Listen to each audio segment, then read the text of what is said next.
Welcome back to our channel friends. मैं आप सबका अपने चैनल स्टॉक्स फॉर लाइफ में बहुत स्वागत करता हूं। Welcome to STFL family. डे फिल्म बस पता है कि शाम को हमारी एक वीडियो आती है स्टॉक फटाफट या फिर न्यूज़ फटाफट, जहां पे वीडियो एक चर्चा ने कौन स्टॉक में क्या न्यूज़ आ रही है और क्या बेस्ट बाइंग लेवल इमर्ज हो रहा है। इतना फ्रेंड्स आपके लिए होमवर्क करके लाता हूं। आपसे रिक्वेस्ट है वीडियो के एंड तक बने रहे, क्योंकि आज के दिन बहुत बड़ी बड़ी अपडेट्स है। चैनल फर्स्ट टाइम होंगे सब्सक्राइब कर सकते हैं इस तरह की क्वालिटी कंटेंट को सबसे पहले एक्सेस करने के लिए। Now without delaying any for time let's begin. IRCTC की बात की जाए, आज हमें 2-2.5% के आसपास गिरावट देखने को मिल रही थी। तो बहुत लोगों ने पूछा कमेंट करके, सर इधर पे गिरावट क्यों हो रही है? तो क्या हमेशा स्टॉक थोड़ी ना भागते रहता है, कभी कभी पॉज होता है। लेकिन दोस्तों अभी की बात की जाए तो जी हाँ दोस्तों, कुछ अपडेट निकल के आ रही है, इसकी वजह से स्टॉक में आज के दिन हमें थोड़ी सी गिरावट देखने को मिल चुकी है। बात की जाए IRCTC के संग और भी 6 स्टॉक को आज के दिन FNO बैन में डाल दिया गया था। FNO बैन क्या होता है? जहाँ पे फ्यूचर ऑप्शंस उस दिन के लिए बैन देखने को मिलता है, बिकॉज कभी भी MWPL 95% के ऊपर होता है तो उसको टेम्प्रोरी फेज में FNO बैंड में डाल दिया जाता है। जी हाँ दोस्तों, FNO के स्टॉक्स में आपको पता है कि सर्किट लिमिट नहीं होता, लेकिन उसमें एक बैंड ज़रूर होता है। तो जी हाँ, इसी के वजह से थोड़ी सी गिरावट हमें देखने को मिल रही थी। इसके पहले भी ये FNO बैंड में आता हुआ देखने को मिला था और उसके बाद फिर से निकल भी गया। जैसे ही इनके MWPL 80% के आसपास आएंगे, वैसे ही दोस्तों हमें ये फिर से FNO बैंड से बाहर निकलता हुआ देखने को मिल सकता है। तो गाइस, ये जो न्यूज़ है इसका जो इम्पैक्ट है वो टेम्प्रोरी हो सकता है। तो इधर पे बहुत लोगों ने कमेंट किया कि सर म्यूचुअल फंड ने अपने स्टेक को कम कर दिए। तो जी हाँ दोस्तों, मैं एक ही बात पूछूंगा, क्या आप इधर पे निवेश किए थे? तो क्या म्यूचुअल फंड को देके किए थे? ऑफकोर्स नहीं दोस्तों। इसके पहले भी जब IRCTC 1300 के भाव पर ट्रेड करता हुआ दिखाई पड़ रहा था, तो उधर पे म्यूचुअल फंड का और FIS का बहुत ही कम स्टेक था। और उसके बाद जो स्टेक सेल हुआ था, गवर्नमेंट ने अपने स्टेक को सेल किया था, तभी ने म्यूचुअल फंड ने और FIS ने अपने स्टेक को बढ़ाया था। तो जी हाँ दोस्तों, कभी भी FIS और DS मार्केट में आते हैं तो टाइमली अपने थोड़ा प्रॉफिट को बुक करके चले जाते हैं। बट मेरे हिसाब से आपको कंपनी पे ग्रोथ पे ध्यान रखना चाहिए। ऑफकोर्स एक प्रॉफिट बुकिंग होती है जहाँ बड़े पार्टीज करते हैं, उधर पे थोड़ी सी आपको अलर्ट रहना चाहिए। बट लॉन्ग टर्म वाले इस न्यूज़ का पैनिक ना करें, बिकॉज लॉन्ग टर्म में IRCTC में एक मोनोपोली भी है और एक ग्रोथ भी है। मैंने बार बार एक बात आपको रिपीट की है, बताया है कि अगर कोविड नहीं आया होता तो IRCTC का शेयर प्राइस हमें प्रीवियस ईयर ही 4000 के आसपास देखने को मिल जाता। कोविड के वजह से गैस इनका शेयर प्राइस आधा हो चुका था और हम इधर पे बहुत ही अच्छे भाव पे एंट्री की थी। हमने बहुत ही लंबा होल्ड किया, तभी दोस्तों रिवॉर्ड कर रहा है। अगर अपने ऑल टाइम हाई से ये 15-20% में गिर जाएगा तो हम लोग को ऐसा पैनिक नहीं होगा, बिकॉज हम लोग ने इसमें अच्छे खासे पैसे बना के दिए। अब जो टॉप पे लिए हैं तो उनको हमेशा एक पैनिक होता है। बट मेरे हिसाब से मैंने आपको हमेशा बताया है, टुकड़ों में निवेश करें और अच्छी कंपनी बने रहे। मार्केट में पॉजिटिव न्यूज़ आती है तो नेगेटिव न्यूज़ भी आती है। IRCTC की बात की जाए तो वैसे अगर आपको बुढ़ापे की लाठी लगती है तो उसके लिए आपको बूढ़ा बनना पड़ेगा। मिनटों से आपको, अगर आपकी एज अगर 20-25-30 साल के आसपास है तो आपको उसके लिए कम से कम 5 साल होल्ड करना पड़ेगा, तो ही रिवॉर्ड होगा। बिकॉज कोई भी कंपनी अपने बेस प्राइस से इतना भागेगी तो उधर प्रॉफिट बुकिंग होता है। बट मेरे हिसाब से फॉर लॉन्ग टर्म ये खरा सोना है, आपके पास है, कंटिन्यू कर सकते हैं। बिकॉज हमने इसके पहले निवेश किया था जब FIS और DS का बहुत ही कम स्टेक था, नामो निशान नहीं था। उसके बाद FIS और DS हैं, क्योंकि इनके EPS ग्रोथ हो रहे हैं और जिस एग्रेशन से IRCTC काम कर रही है तो लॉन्ग टर्म का रिवॉर्ड कर सकते हैं। आपके पास है, कंटिन्यू करें। और चाहते हैं हम एक डिप मिलता है 45-50 के आसपास, तो उधर पे धीरे धीरे एक्यूमुलेट कर सकते हैं। इंटेंशन है स्प्लिट के बाद लेने का, तो आप चाहें तो उसकी भी रणनीति बना सकते हैं।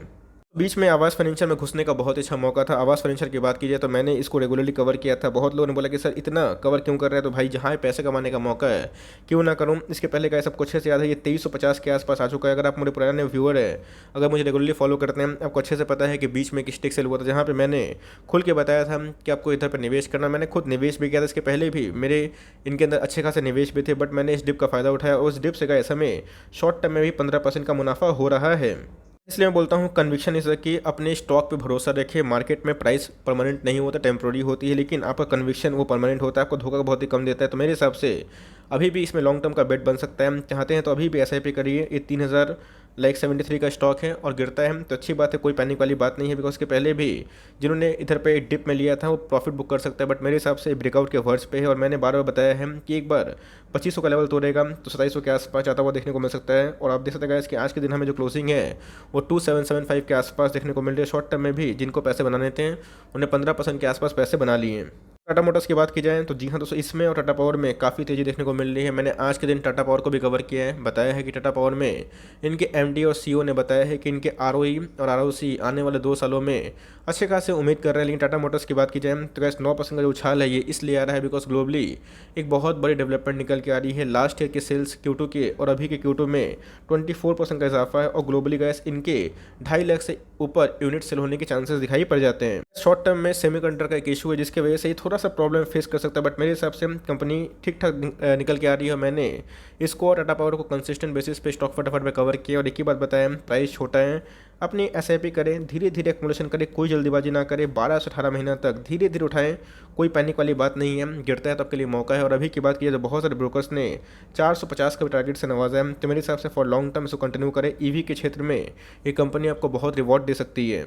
इस बात की जाए रेलटेल पिछले कुछ समय से काफ़ी नम दिखाई पड़ रहे हैं। रेलवे के शेयर्स की बात की जाए तो आईआरसीटीसी में काफ़ी आग है, लेकिन उसको छोड़ के और जो कंपनीज है उसमें थोड़ी सी फीकी देखने को मिल रही है। तो अभी भी दोस्तों जो मर्जर का न्यूज़ था आईआरसीटीसी प्लस रेलटेल वो देखने को नहीं मिल रहा है, तो अभी तक कोई स्पेकुलेशन न्यूज़ है, कंफर्म नहीं हुआ है, तो उसको अभी तक आधार ना बनाएं। अभी तक जब तक ऑफिशियल कंफर्मेशन नहीं होगा तब तक आप उसको ग्रांट नहीं ले सकते। बट मेरे हिसाब से ये भी कंपनी अच्छी है और आपको टाइम देना पड़ सकता है। आज के भाव की बात की जाए 2.5-3% के आसपास गिरावट देखने को मिल रही थी। उसके पहले भी जब इनका आईपीओ आया था मैंने उसमें बताया था बहुत लोगों ने 150 के आसपास 160 के आसपास लाइक घुसने की एंट्री की थी, कोशिश की थी।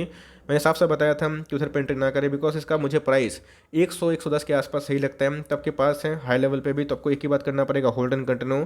निवेश करना चाहते हैं तो मुझे लगता है कि इससे अच्छा बेटर विकल्प है आपके पास, तो आप चाहें तो कंटिन्यू कर सकते हैं। और चाहते हैं तो जो रेलवे की दिग्गज कंपनी है उधर पर जाना सेफ साइड होता है। पॉलीकैब की बात की जाए आज के दिन भी हमें अच्छी खासी उछाल देखने को मिली और 2650 के लेवल पे भी ये जानने की कोशिश की थी। कल ही का दिन दोस्तों मैंने बताया भी था कि हेवल्स को और पॉलीकैब को कंसिडर कर सकते हैं। पॉलीकैब की बात की जाए अपने आप में ही वायर की बहुत अच्छी कंपनी है और इसने दोस्तों हमारे बम्पर पैसे बना के भी दिए हैं। लॉन्ग रन में ये सब कंपनी कितना भागेगी किसी को पता नहीं है, लेकिन ऐसी ये भागते ज़रूर रहेगी क्योंकि इनके बिजनेस काफ़ी ग्राउंड में मजबूत है और बहुत ही रिकॉग्नाइज कंपनी हो चुकी है। अभी की मार्केट कैप की बात की जाए 37,000 करोड़ के आसपास की मार्केट कैप है और मुझे अच्छे से याद है इसको मैं 12,000 करोड़ के मार्केट कैप से कवर करता आ रहा हूँ। और अभी अगर आप देखें तो हेवल से सस्ता पी है, तो मेरे हिसाब से आप टाइमिंग मत करें।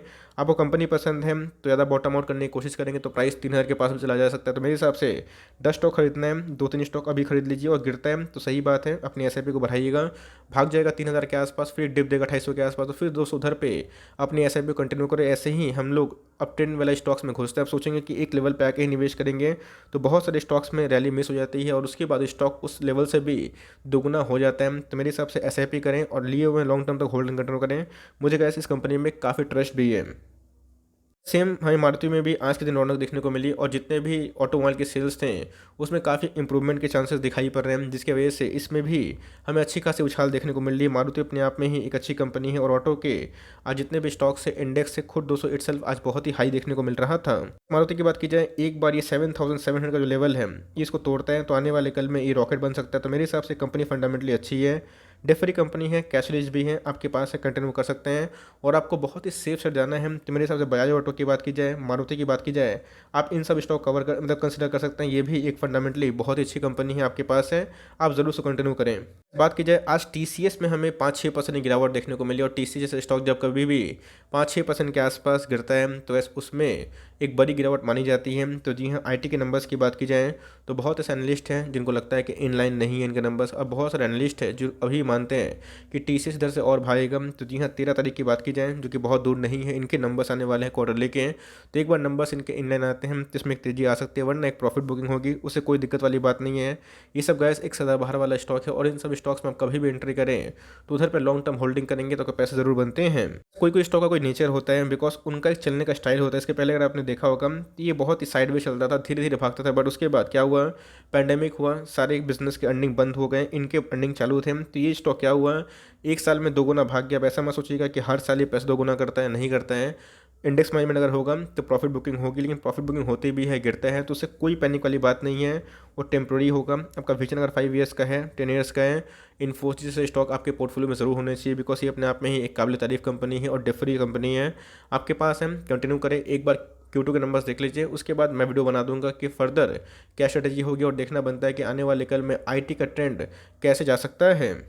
से मेरी कमेंट्री माइंट्री में भी है, माइंट्री को मैं वही बोलूँगा Q2 के नंबर्स देख लीजिए, उसके बाद जो ट्रेंड है उस ट्रेंड पे ही काम करना सही होगा। आज के भाव की बात की जाए तो हमें 4% के आसपास गिरावट देखने को मिल रही थी। माइंट्री की बात की जाए बहुत अच्छी कंपनी है, कंपनी इमर्ज हो चुकी है, इसके पहले एक इमर्जिंग कंपनी थी, लेकिन अभी की बात की जाए 70K करोड़ का मतलब 70,000 करोड़ के आसपास की मार्केट वाली कंपनी है। तो मेरे हिसाब से अगर IT में ट्रेंड थोड़ा सा वीक होता है, थोड़ा साइडवेज जाता है, गिरावट होती है, तो इन सब में थोड़ी प्रॉफिट बुकिंग होगी, बट कोई दिक्कत वाली बात नहीं है।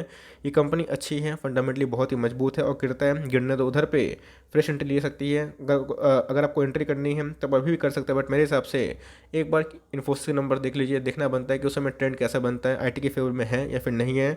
नहीं रहेगा तो आने वाले कल में हो सकता है कि ये आपको 4050 के भी आसपास देखने को मिल जाए, उधर पे एक घुसने का मौका हो सकता है, और गिरता है तो उधर पे एक लॉन्ग टर्म बेट भी बन सकता है। बात की जाए एचडीएफसी लिमिटेड, ये भी पिछले कुछ समय से भाग नहीं रहा है, लेकिन जल्दी ही इसकी बारी आने वाली है। तो जी हाँ दोस्तों, एचडीएफसी लिमिटेड भी अपने आप में ही एक फंडामेंटली बहुत ही अच्छी कंपनी है, और एक बार ये ब्रेकआउट देगा तो सेम दोस्तों ये 3200 के आसपास जाके रुकने की गुंजाइश रखता है। देखना बनता है कि ट्रेंड कहाँ पे जा रहा है, बैंक एनबीएफसी में ट्रेंड आएगा, तो इन सब में एक मेगा रैली ड्यू है। इसीलिए मैंने आवास को भी कवर किया था और इसको भी कवर किया था। आपके पास ये है तो इसको भी कंटिन्यू करें, आवास है उसको भी कंटिन्यू करें। आवास और इसमें अगर आप देखें तो काफ़ी स्टेबल बिजनेस है, पुराने प्रोमोटर होल्डिंग है और काफ़ी एफआईएस और डीएस का भी स्टेक है, तो ये ज़्यादा स्टेबिलिटी है। लेकिन यस, आपको इमर्जिंग कंपनी में अगर आपका आवास पसंद है तो वो भी अच्छी कंपनी, दोनों को आप होल्डन कंटिन्यू करें। और सीएमपी में भी बाई करें। अगर आप सोच रहे हैं कि 2500 का लेवल पे आएगा, 2400 का लेवल पे आएगा तो शायद ना आए, और उसके बाद फिर से आपको यही स्टॉक महंगा खरीदना पड़ जाए। पर्सनली बात की जाए, चूँकि मेरा एक हैबिट होता है कि मुझे जो अच्छे स्टॉक्स पसंद आते हैं मैं उसको मंथली एसआईपी करता हूँ 1 से 10 तारीख के बीच के आसपास। तो मुझे लगता है दोस्तों कि मैंने इधर पे एसआईपी करके आज ठीक किया है, और इधर पे मैंने आज कुछ क्वांटिटीज़ ऐड भी की है। बर्जर पेंट मेरा one of the most favourite stock है, और ऑफ कोर्स गाइस मेरे पास पुरानी होल्डिंग ही बहुत सारी है, बट जैसे मेरा कमिटमेंट है कि अच्छे स्टॉक को एसआईपी करते रहना है और उसमें एक्मुमुलेशन पे ध्यान देना है, प्राइस पे नहीं। तो मुझे लगता है एक बहुत ही अच्छा गोल्डन अपॉर्चुनिटी है जहाँ पे आपको ऐसी कंपनी में मिस नहीं करना चाहिए। पेंट का ही नहीं दोस्तों, बल्कि अपने आप में ही पेंट से भी ऊपर मैं इसको मानता हूँ, क्योंकि ये अपने आप में ही एक stable business model, long term तक ये कंपनी चलती ही रहेंगी। तो पूरे साल भर में वैसे पैसे बना के नहीं दिए और एक लंबा कॉन्सोलेशन हो रहा है। तो गैस ऐसा नहीं कि आप मुझे लाइक ब्लाइंडली फॉलो करके इधर पे निवेश करते हैं। मैंने अपना रैशनल से, अपनी थिंकिंग से अपनी एसआईपी को और बढ़ा दी है, और मुझे लगता है कि ये प्राइस ये काफ़ी डिजर्विंग है। इसके पहले भी 770 के लेवल पे था, मैंने खुद उधर पे बाइंग भी करी थी, और उधर पे मेरा काम एक ही है कि मैं इसको अकोमोलेशन कर रहा हूँ, और एक बार जब ब्रेकआउट देगा तो गैस तब अच्छा हो सकता है। तभी मौका है, आप चाहें तो पेंट इंडस्ट्री में आप आराम से बर्जर पेंट को कंसिडर कर सकते हैं। कैम्स की बात की जाए तो हमें फ्लैट कारोबार होता हुआ देखने को मिल रहा है, और आज के दिन थोड़ा सा टॉप बनाने के बाद थोड़ी सी लास्ट में प्रॉफिट बुकिंग देखने को मिली है। तो ये भी एक अच्छी कंपनी है और आपके पास है, कंटिन्यू करें। ये पहले मैंने कमेंट से किया कि सर कैम्स की बात की जाए तो टॉप पे लेके फंस गया हूँ 4000 के आसपास। तो दोस्तों मैंने आपको हमेशा बताया है आप तभी निवेश करते हैं जब प्राइस भागता है, लेकिन ऐसा नहीं होता है। क्वालिटी से कंप्रोमाइज़ मत करिए, फंडामेंटल अच्छे होते हैं तो आज नहीं तो कल रैली आएगी। तो देखना बनता है कि ये फिर से 3000 के लेवल पे जाता है, फिर नहीं जाता है, जाता भी है तो फिर बोनाकी पैटर्न को फॉलो कर लीजिएगा जो मैंने आपको सिखाया है, और नहीं जाता है इट्स ओके, आप कंटिन्यू करें चाहते हैं तो सीएमपी में हल्का हल्का ऐड करें, और फिर से 3050 के आसपास, 3030 के आसपास एक बहुत ही सपोर्ट है, उधर मिल जाता है तो बहुत ही अच्छा घुसने का मौका बन सकता है। लाइन्स की बात की जाए तो आज हमें थोड़ा सा गिरावट देखने को मिला था, क्योंकि कल के दिन काफ़ी पॉजिटिव न्यूज़ थी, उसके बावजूद भी थोड़ी सी हमें स्लाइट प्रॉफिट बुकिंग देखने को मिल चुकी है। कोई दिक्कत वाली बात नहीं है, मुझे से पर्सनली फील होता है कि इनके जो नंबर्स आने वाले हैं Q2 के वो थोड़े अच्छे आने वाले हैं, और जिसके वजह से रिलायंस में एक ऑल टाइम हाई पे भी है, जिसको भी कंटिन्यू करो चाहते हैं तो अराउंड डिस मिलता है 2600 के आसपास, उधर पे घुसने का मौका बन सकता है। बात की जाए पारस डिफेंस अपने आप में ही एक सुपर आईपीओ रहा है, और जिस हिसाब से भाग रहा है कंटिन्यूसली अपर सर्किट, ये खतरे की घंटी हमें दिखाई पड़ती है, बिकॉज यस स्टॉक के फंडामेंटल्स हमें ओके ओके दिखाई पड़ता है, बट जिस हिसाब से इनकी लिस्टिंग हुई है और जिस हिसाब से डिफेंस में गवर्नमेंट का खर्चा करने का स्टाइल है वो काफ़ी तक प्रॉमिसिंग देखने को मिल रहा है, जिसकी वजह से पारस डिफेंस में इसका जो रिफ्लेक्शन है ज़रूर देखने को मिल चुका है। पारस डिफेंस की बात की जाए, मैंने इसके पहले ही बताया कि एमटीए टेक्नोलॉजी मुझे अच्छा लगता है, तब चाहें तो उधर पे फॉलो कर सकते हैं, या फिर आपके पास है आप कंटिन्यू कर सकते हैं। इस भाव पे गाइस मैं इधर पे निवेश करने की सलाह नहीं दूंगा, बिकॉज मार्केट में अच्छे खासे ऑप्शंस अवेलेबल है, उधर पे अभी निवेश करने का सही टाइम हो सकता है। डिक्सन की बात की जाए अपने आप में ही बहुत ही प्रॉमिसिंग कंपनी है, और डिक्सन की बात की जाए तो बहुत लोग अब सोच रहे कि करना क्या है, एक ही काम करना है, इसको होल्ड एंड कंटिन्यू करना है। बहुत लोगों की एक मेगा रैली मिस हो गई थी, बहुत लोग बॉटम आंक रहे थे 3500 के आसपास, 3200 के आसपास। मैंने दोस्तों उस समय बताया था कि इधर पे आने का चांस हो सकता है, लेकिन आप इधर बॉटम मत आकिए, बिकॉज अपने आप में ही एक प्रॉमिसिंग कंपनी। और आज के दिन इंट्राडे हाई की बात की जाए फिर से 5% का दिखाई पड़ रहा था। क्लोजिंग की बात की जाए तो आज 2.5-3% के आसपास इन क्लोजिंग देखने को मिल चुकी है। बस इसमें अगर Q2 के नंबर्स इनलाइन आते हैं, मतलब अगर उम्मीद से अच्छे आते हैं जो कि आने के चाहिए, मार्जिन पे इनके इंप्रूव होने के चांसेस है। इनके जो CFO ने बताया भी है एकदम दोस्तों इसमें और भी रैली आ सकती है, और FNO के बाद जो न्यूज़ होती है कि भाई उसमें तेज़ी आती है, इसमें ऐसा कोई तेज़ी उतना हिसाब से नहीं आई है, तो मुझे और भी अब दिखाई पड़ता है। तो जी हाँ, इधर पर अगर आप निवेश करते हैं कॉस्टली करिएगा, मैं थोड़ा सा अलर्ट हुए करिएगा। 10 स्टॉक खरीदने की ताकत है, 2 से स्टार्ट करें और धीरे धीरे अपने स्टेक को बढ़ाएं। अगर आपको डिक्सन सही लगता है, बिकॉज उसके पहले मैंने कमेंट देखे थे कि सर डिक्सन एक ख़राब कंपनी हो चुकी है, पैसे नहीं बना रही, तो भाई आप सिर्फ रिटर्न को देखते हैं, लेकिन फंडामेंटल्स देखिएगा, न्यूज़ अपडेट रहिएगा, आप धोखा नहीं खाइएगा। तो ये सब कंपनी पर आप बने रहें तो लॉन्ग टर्म पैसे ज़रूर बनते हैं। हाई टाइम है जहाँ पे आपको इंडिया मार्ट इंटरमेश में अपने स्टेक को बढ़ा लेनी चाहिए, ये फिर फ्रेश एंट्री करनी चाहिए। तो जी हाँ दोस्तों, एफ न्यूज़ के बाद भी इसमें उतनी उछाल देखने को नहीं मिली, लेकिन बार बार ये कोशिश कर रहा है कि तोड़े। आज की क्लोजिंग की बात की जाए तो 9100 के आसपास जाके एक थोड़ी सी रिवर्सल देखने को मिल चुकी है। अपने आप में ही इंडिया की one of the largest, oldest और बिगेस्ट B2B बिजनेस में काम करने वाली कंपनी है, डेट फ्री कंपनी है। एकदम कंटिन्यू करें और चाहते हैं तो CMP बाई कर सकते हैं। इसके पहले भी ये स्टॉक 8 या 200 के आसपास आया भी था, मिलता है उधर पे तो सही है, वरना आप अगर अभी भी लेते हैं तो मुझे लगता है कि ब्रेकआउट से पहले ये पकड़ सकते हैं, पकड़ने का अच्छा मौका हो सकता है। आपका विजन अगर आने वाले 3-5 साल का है तो एकदम अच्छी कंपनी है, कंटिन्यू करें। लॉन्ग टर्म में आपको इंडिया मार्ट निराश नहीं करेगी और हो सकता है कि आने वाले कल में ये आपको स्पीड देके भी रिवॉर्ड कर दें।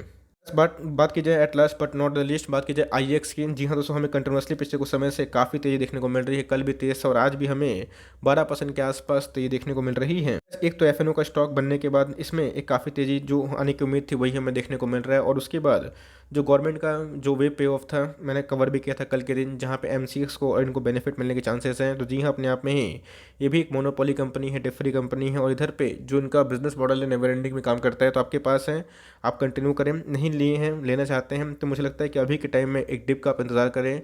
नहीं मिलता है कोई दिक्कत वाली बात नहीं है, छोड़ दीजिए। मिलता है 750 के आसपास, 740 के आसपास तो सही है। अदरवाइज स्टॉक कितना भागेगा ये किसी को पता नहीं होता है। लेकिन अगर आप लेना चाहते हैं तो अगर आपको फोमो हो रहा है, फियर ऑफ मिसिंग आउट, तो आप चाहें 10 की जगह 2 स्टॉक से स्टार्ट करें और धीरे धीरे अपनी SIP कंटिन्यू करें। लॉन्ग टर्म में ये आपको रिवॉर्ड कर सकती है, लेकिन मुझे लगता है कि अभी के टाइम में इसको चेस ना करके जो अभी बाइंग जोन पे अवेलेबल है उस पर ध्यान देना बेटर हो सकता है। ये भी एक क्लास कंपनी है आपके पास है, जरूर कंटिन्यू करें। लॉन्ग टर्म में आपको बहुत रिवॉर्ड दे सकती है। So for timing that's and the video. I hope मेरा एफर्ट आपको अच्छा लगा। वीडियो चलिए तो एक लाइक कर दीजिएगा। चैनल फर्स्ट टाइम होंगे तो याद से सब्सक्राइब करना भूलिएगा। फर्दर कोई डाउट है उसको ड्रॉप कर सकते हैं, और कुछ तो रिव्यू चाहिए उसका नाम ड्रॉप करना भूलिएगा। I would love to make a video on your demand. Guys मिलते हैं जल्दी ही, तब तक के लिए bye. Thanks for listening friends, God bless you all.